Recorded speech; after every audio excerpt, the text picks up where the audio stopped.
nouveau bilan lecture et c'est parti.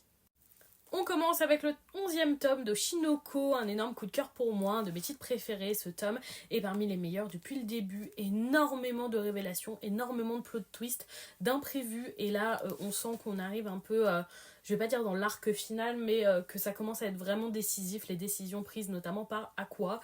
J'ai trop hâte de lire la suite, je l'ai déjà lu et je veux déjà le 12e tome, cette lecture est incroyable, j'ai tellement hâte de voir la saison 2 au mois de juillet, le coup de cœur est absolument immense. De chez Soleil Manga ensuite j'ai lu le premier tome d'Elle n'est rien qu'à moi. Écoutez, ça a été une bonne surprise. Le titre me laissait présager quelque chose d'assez gênant en termes de lecture et franchement c'était pas mal. Plus adulte que ce qu'on a l'habitude de voir dans les shoujo. Pour une fois le sexe n'est pas mis de côté alors qu'il existe totalement chez les lycéens. C'était plutôt pas mal, même s'il y a 2-3 trucs qui m'ont un peu fait tiquer, mais écoutez ça m'a plu et je pense au moins lire le second tome. On passe chez Kana avec le premier tome du titre Les Héritiers d'Agion, donc qui est un nouveau manga français. Très très bonne surprise pour ce premier volume, on est sur un univers ultra original que j'ai totalement apprécié, un peu fantasy fantastique, un joli mélange qui est très très agréable à lire, avec quelque chose que j'avais jamais vu. Les dessins sont pas les plus beaux, mais l'histoire est intéressante et me donne envie de découvrir la suite, donc je dis oui au moins à un tome 2.